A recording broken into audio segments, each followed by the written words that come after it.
A long time ago in an anime far, far away, the most epic rock, paper, scissors battle of all time was between the Ginyu Force in the classic anime series Dragon Ball Z. However, it's about to be dethroned in this week's episode of JoJo's Bizarre Adventure, Diamond is Unbreakable. Expect the unexpected in JoJo. That's the way I look at this series, and it never manages to disappoint. I honestly couldn't imagine that there would be an episode like this one, but I always kind of hoped that there would be.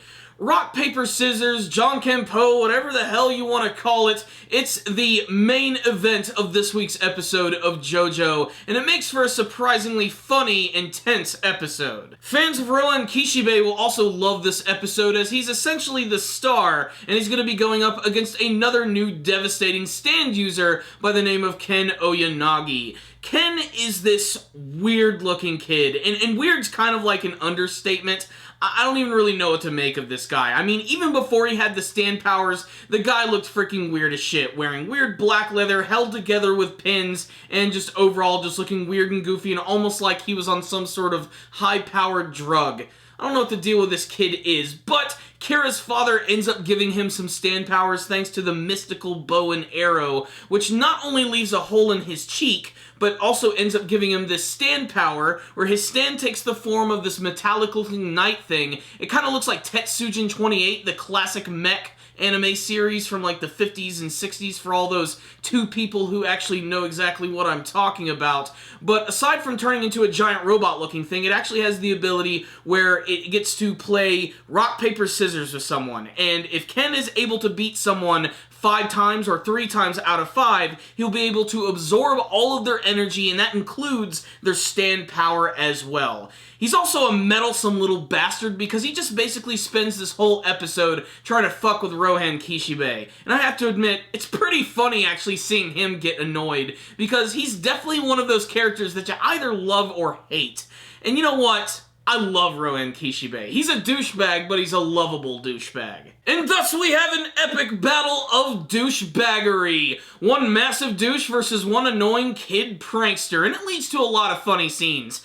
The main thing about this episode is that Rohan is simply just trying to do his own thing, but this kid is following him all over town, constantly trying to play rock, paper, scissors with him. When they initiate the match, that means they have to finish all 5 games. It's kind of like the rules of Jumanji, except here things aren't all like crazy and happy with all the magical animals and everything. It gets a little weird too because apparently when he actually absorbs people's abilities, they get sucked into that weird hole that's in his cheek.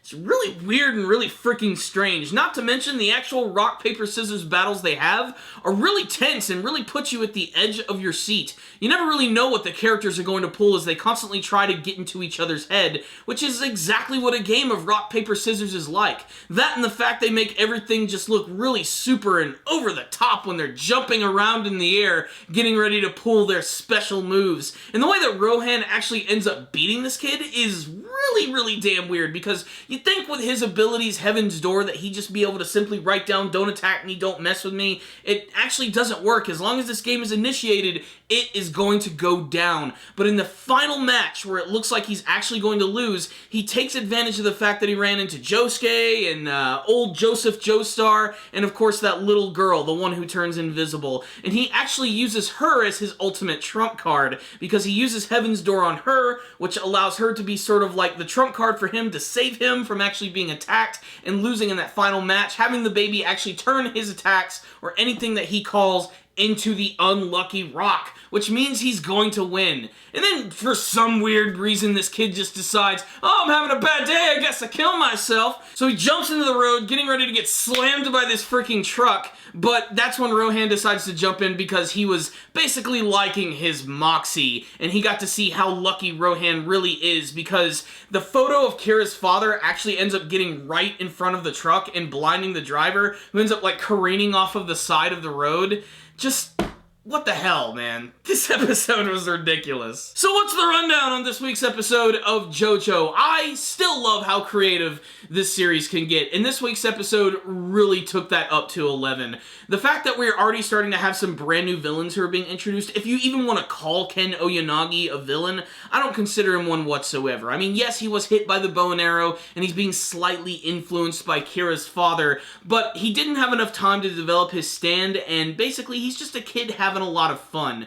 I'm really interested to see what happens, though, when he actually absorbs someone's stand all the way, because absorbing something and killing something is very different. Maybe he literally just does take their stand powers away. If he absorbs them completely, maybe he does kill him. That does make him a very dangerous opponent. That and the fact that he is actually kind of hard to read. And that's the thing about rock, paper, scissors. You know, it really is a game of mentality, and you never really know what's going to happen, and that's what made this episode so damn fantastic right here. That and the fact that it was just so over the top. I never imagined that I would see rock, paper, scissors matches this freaking epic. This was just, frankly, a great episode of JoJo, which made great use of some of the side characters of the series. Most of the time, Rohan is always sort of like the companion character, but he really carried this episode a lot, and his personality is really funny because he just clashes with everyone. He doesn't want to hang out with anyone unless it sort of benefits him in some sort of way or someone actually manages to impress him. And for that to be a kid in this episode is one hell of a feat. So this was a great episode of JoJo, which any fan of the series would definitely check out.